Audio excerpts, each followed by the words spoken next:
l'homme avait au moins 5 cerveaux. 5 cerveaux. Il y avait le premier niveau cerveau, et c'était le cerveau végétal et minéral. Deuxième niveau, c'était le niveau animal, où soutien au moto, où Azaï a connaissance à celle à Wing. Troisième niveau, ils allaient qui niveau conscience. Quatrième, à quel niveau il y a cette conscience. Et cinquième, à quel niveau il y a super conscience. Et puis, il a retenu ce que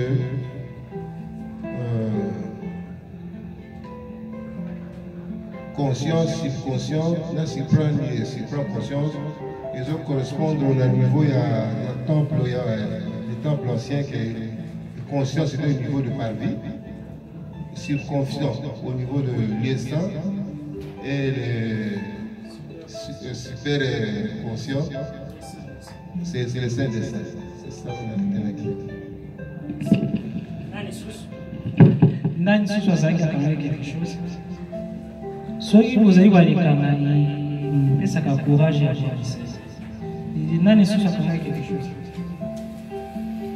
Oui.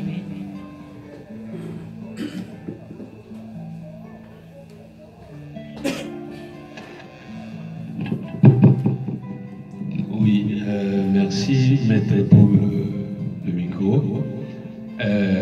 Et l'Obama qui dit sous que moto et Sengeli à vivre en harmonie avec la nature, surtout avec les végétaux. Pour Bissonio surtout, tous les Kanaki Nanjelawana. L'Issoussou, il a été dit que tout problème qui vous arrive, il faut qu'il faut étudier ça, il faut qu'on se solaire pour savoir tirer les biens qui est dans ces mains-là et abandonner les mains. Donc, le problème un problème choc, et Zali Loko là, grâce au mot, préparer pour la grâce au mot, et Zakoya Nassima. C'est un des éléments aussi que je peux ajouter pour la leçon passée. Merci.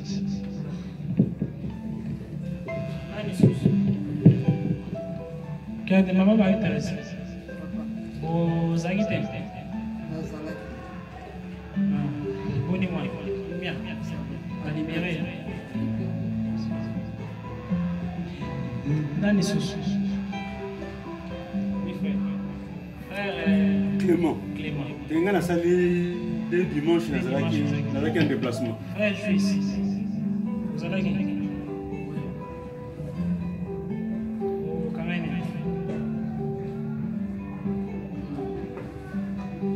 Parce que dans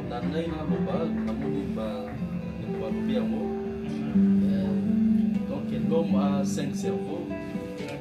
On a cité un cerveau animal, végétal. Alors, enseignement pour vous allez l'eau, comme ça, les arriver à voir ici, mais voilà, les dans la WhatsApp. Titre merci beaucoup. Titre la manipulation des sons, des mots et des mantras.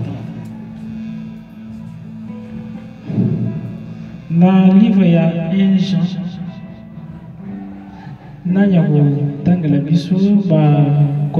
Au commencement, était la parole. Et la parole était avec Dieu. Et la parole était Dieu.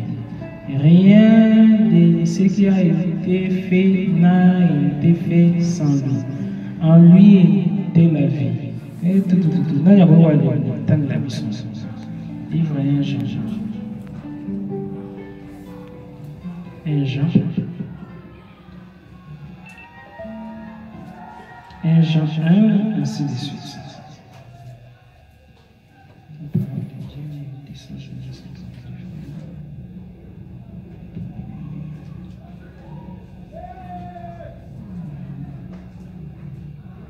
Jean 1.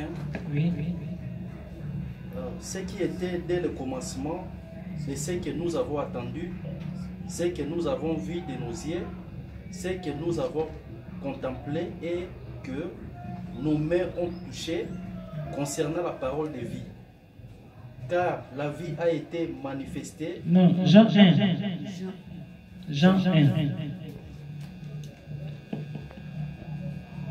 Jean chapitre 1. Jean chapitre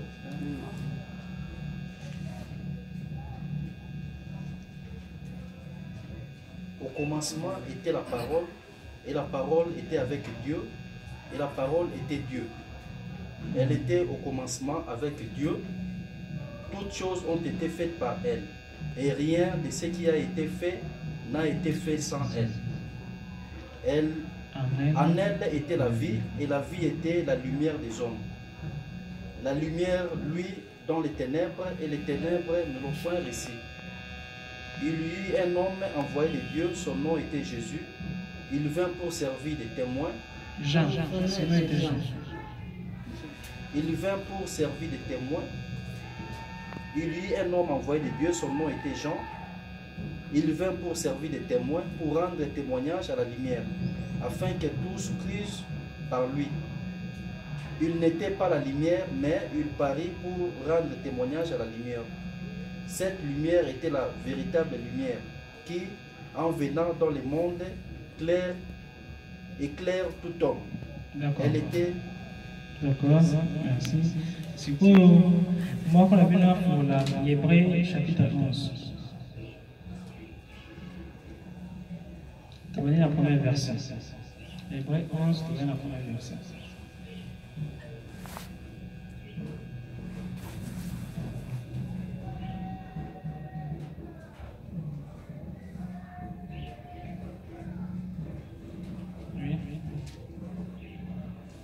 Or, la foi est une ferme assurance des choses qu'on espère, une démonstration de celles qu'on ne voit pas. Pour l'avoir possédée, les anciens vont obtenir un témoignage favorable.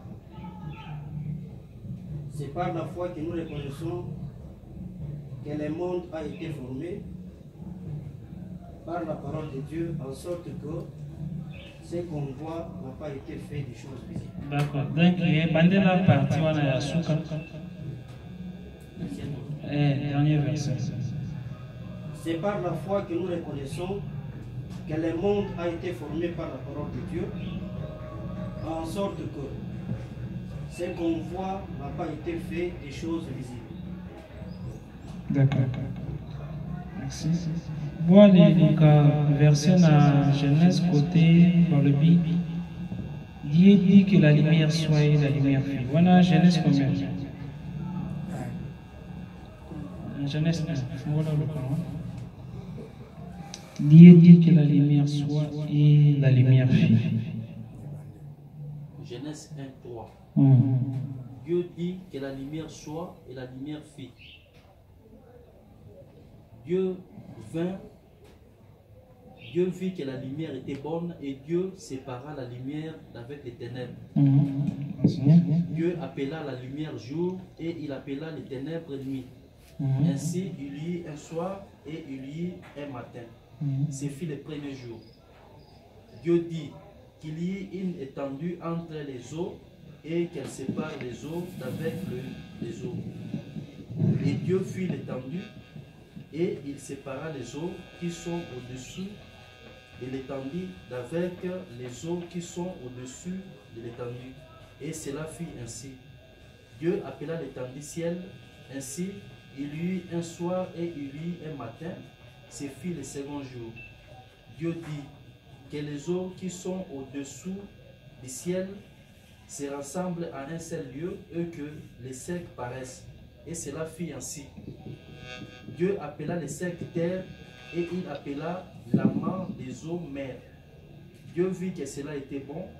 Puis Dieu dit que la terre produise de la verdure, de l'herbe portant de la semence, des arbres fructueux donnant des fruits selon leur espèce et ayant en eux leur semence sur la terre. Et cela fit ainsi.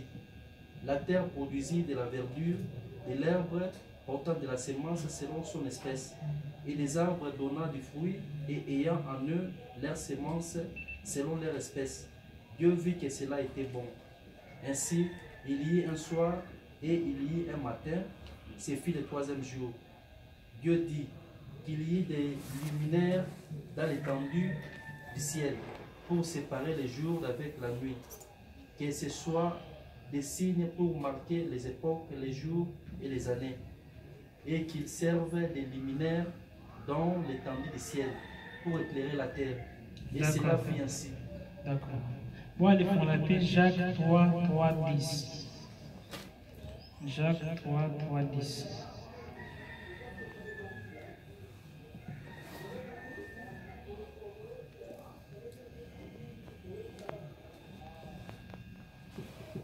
De même que la langue est un petit monde et elle se vante de grandes choses. Voici comment un petit fait peut embrasser. Bon, pour Jacques 3, verset 3 à 10. Si nous mettons les morts dans la bouche des chevaux pour qu'ils nous obéissent, nous dirigeons aussi leur corps tout entier. Voici même les navires qui sont si grands et qui poussent des vents impétueux sont dirigés par un très petit gouvernail au gré du pilote. De même, la langue est un petit membre et elle se vante de grandes choses. Voici comme un petit feu peut embrasser une grande forêt. La langue aussi est un feu, c'est le monde de l'iniquité. La langue est placée parmi nos membres, suyant tout le corps et enflammant le cours de la vie. Étant elle-même enflammée par la géhenne, toutes les espèces de bêtes et d'oiseaux, de reptiles et d'animaux marins sont domptés et ont été domptés par la nature humaine. Mais la langue, aucun homme ne peut la dompter. C'est un mal qu'on ne peut réprimer. Elle est pleine d'un venin mortel. Par elle, nous bénissons le Seigneur, notre Père, et par elle, nous maudissons les hommes faits à l'image de Dieu. Des mêmes bouches sortent la bénédiction et la malédiction. Il ne faut pas, mes frères, qu'il en soit ainsi. D'accord. Proverbe 18, 21. Proverbe 18, 21. Proverbe 18, 21. Dernier verset pour la tournée. Proverbe 18, 21. La mort et la vie sont au pouvoir de la langue. Quiconque l'aime en mangera le fruit. Merci. D'accord. Premièrement, toyebakena l'autre fois tolobaki kuna likolo ndela ya 12 mondes angéliques tolezalaki na nzambe moko tolibengaki nkombo ya die absolu oyo azalaki ye moko nsima ngo ye moko wana abimisaki androgyne nzambe tata na nzambe mama. nsima yango nzambe tata na nzambe mama bien que mère divine na père divin baengendraki trois entités oyo tobengi père, oyo tobengi verbe na oyo tobengi esprit. Alors tolobaki père azali comme un récipient, verbe yazali comme moto wa contenir c'est na kati na ye parce que na chaque parole ezalaka na bason, na chaque son ezalaka na bavibration, na chaque vibration ezalaka na baondulation, na chaque ondulation ezalaka na bafréquence, na chaque fréquence ezalaka na baesprit ezali ni grâce ya verbe divin moto baesprit bafanda na kati bangwana bato bakoele mpona lisala ba monde angélique mende baesprit wana tolobaki esengeli bazala dirige epai ya esprit saint, troisième entité divin. Alors Alors, monde physique, monde spirituel, et nous comment sans communion, il y a trois entités divines. Père, Verbe, Naï, Cyprès. Alors, que nous créons l'homme à notre image et à notre ressemblance. Ressemblance, image, différence et amis. Lorsque ressemblance, Dieu leur parle dans l'autorité, théo et sengeli, théo ali zalanango na monde physique, ndenge yemoko a dirijaka monde spirituel. Savoir gérer, savoir dominer, co-apprivoiser la tire. Mais lorsque Dieu leur dit, motoa zalana image na biso, c'est-à-dire moto pea comme ensemble. Donc motoa yeba pe koali créer. Mais pour la motoa comme ensemble, c'est-à-dire Zambé tiens tous les potentialités divines wana na katina moto azali a Péné la science mystique comme un microcosme, c'est-à-dire petit univers. Univers est macrocosme, c'est-à-dire grand univers. Alors, Moto basali na l'image il y a grand univers. Moto azali on dirait yo photo ya infini. L'univers est infini. Moto pena katine azali infini. De même que moto nini nzambe a créaka. Moto pe a créaka parce que moto azali moto te moto azali de karakaso yo nzambe a mfanya ndi na kati déjà dans les toits signifiant. Nende ba ti ninyo yo moto akoki ko aller créer les yawo. Ils à la bonheur, ils à la malheur. Tout moto a créé parce que comme Nzambaza immortel, et c'est une abyssopéza immortel. Nzambe a zui même dans Téténaïe à rendre mon gopé païna biso. Alors lorsque tu as les Nzambe la grande, tu vas quitter ça la nuit, tu as les Sambelaka parce que Nzambe wana to ali lukaka to ali sambelaka ye wana moto fandi na suka na koya pema na biso. Alors même Nzambe wana ndobi que non c'est moi qui crée les bonheurs, c'est moi qui crée les malheurs. La même chose mutu yemoko akaka bonheur. Mais malheur, non, bonheur, toi, les enseignement, parce que non, tout est allié bénéfique, tout est allié pour bien à moto, toi, les souliers, qui a moto, pour na qui a soso et zala fécondé, et zala besoin de qui est à l'aise dans quatre Afrique. Ils allaient dans besoin de que ils allaient dans besoin ils allaient tout faire pendant 21 jours.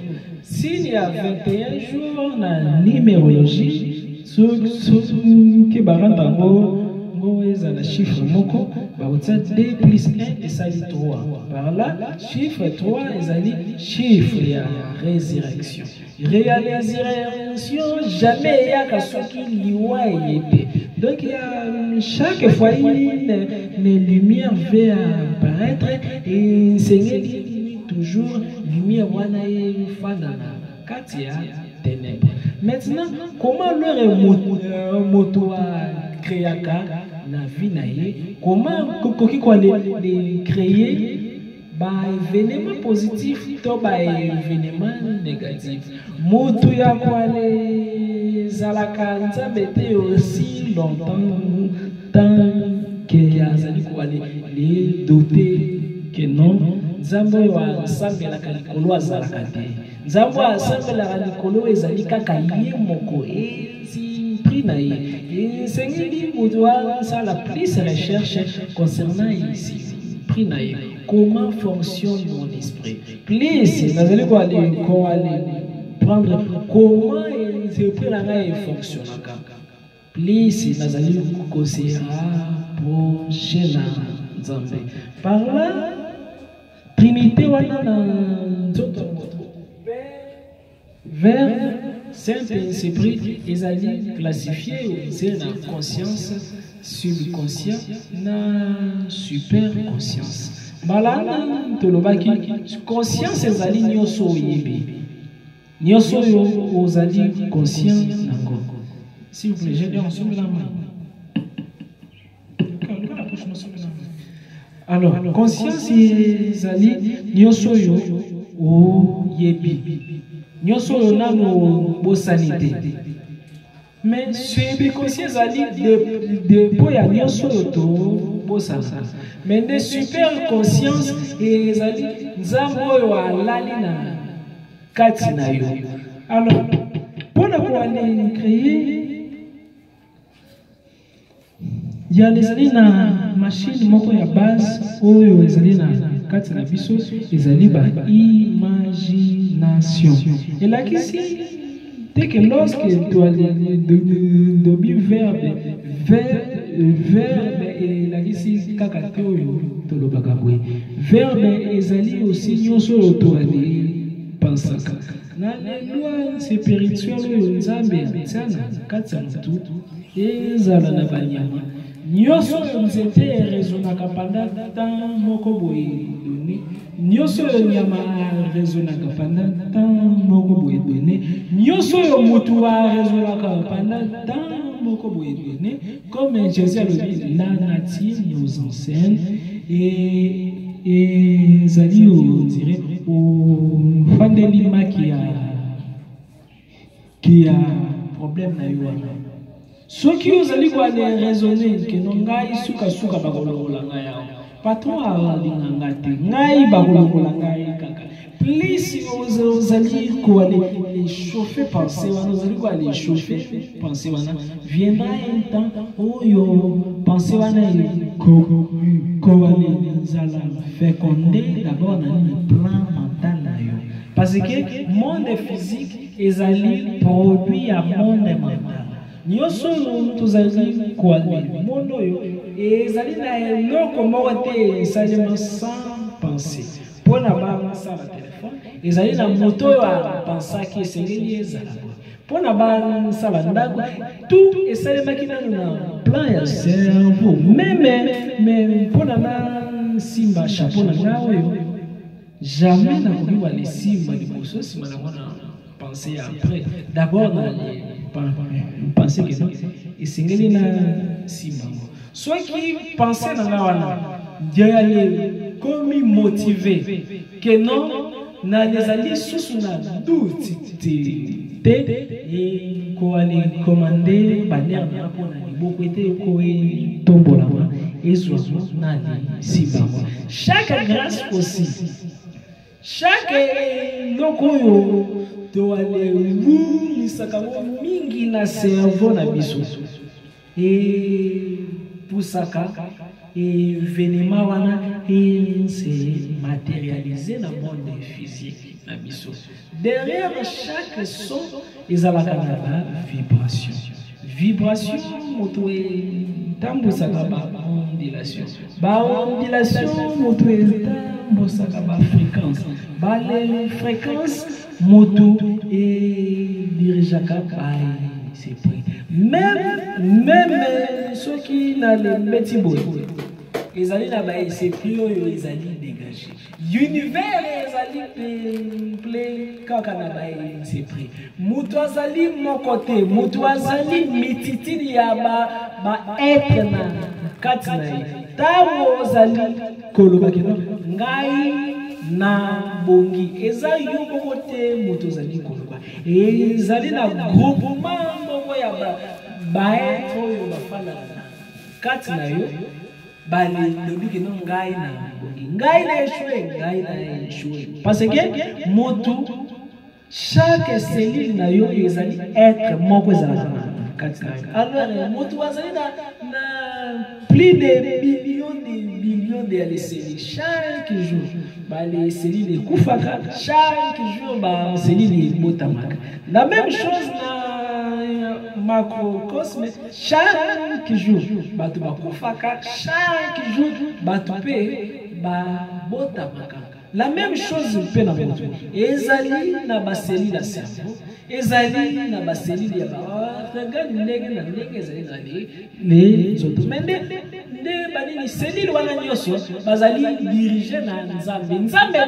nzambe nde mental na cerveau na yo de même que biso pe libanda bakokosme tokufaka tobotamaka vi na biso ezali pe dirige na cerveau moko oyo ezali nzambe la même chose maintenant monde interne ezali ko dépendre na monde interne na le kati na yo nga naza ennemi na yo aza tout azali voilà pourquoi na psaume 91 nzambe je mettrai tes ennemis comme les escabeaux de leur pied. Parce que même les ennemis na yo azali na kati na yo. Soki yo moko olingi okoki ki kwa ni commander ennemi na yo akoma. Ami ennemi na yo azali.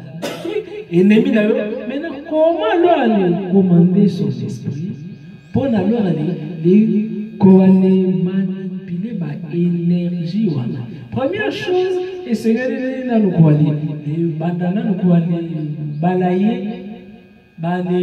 les blessures d'enfance.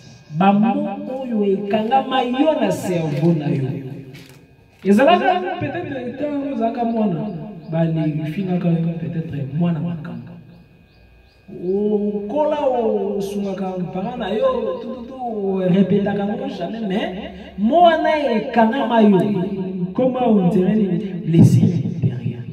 Nous sommes comme blessures intérieures et zali corruption yo cellules positives zo na biso e bebaka. Soki bani cellules yo zali na kati na yo et zali corrompu na bani mauvais souvenirs.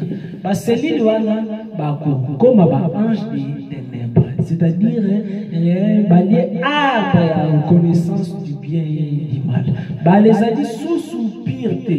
Comme bazali pureté, tena kati na yo bango veiller que non penser nyonso négative ya mabe ceux qui réfléchir à mot rapide et c'est réalisé.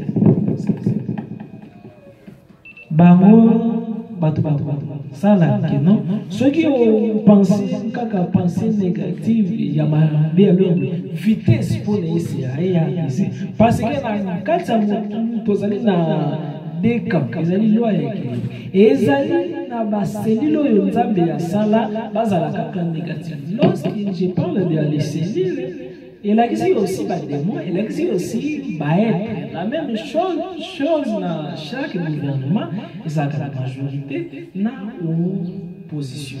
Alors, ceux qui 50-50 ceux qui pensaient il y a des blessures, peut-être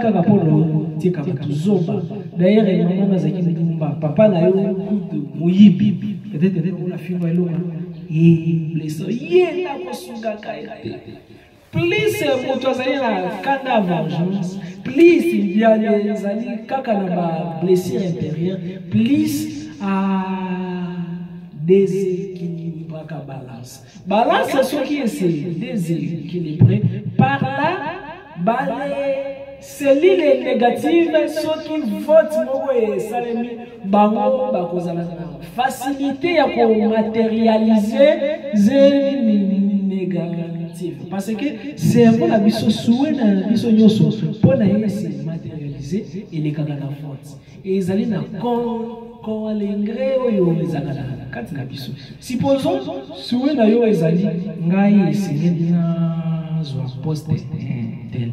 What is it? Nous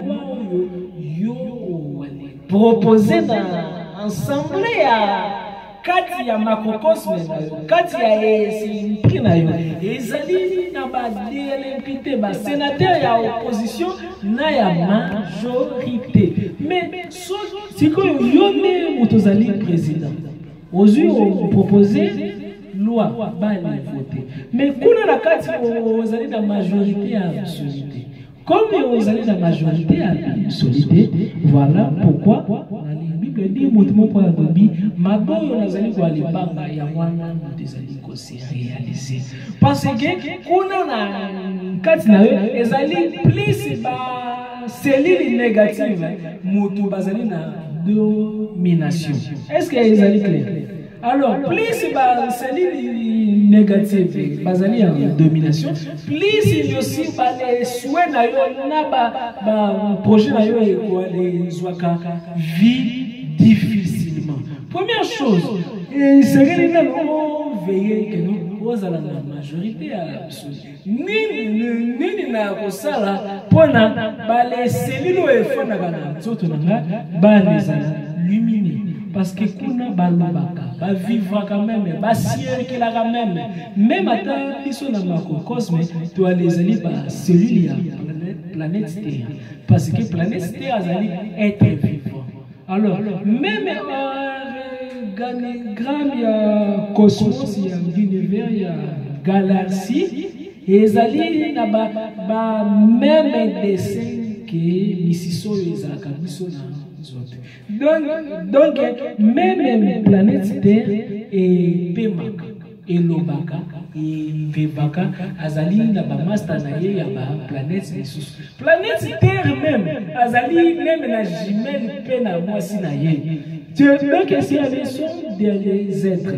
Derrière chaque être se cachent des êtres. Même en temps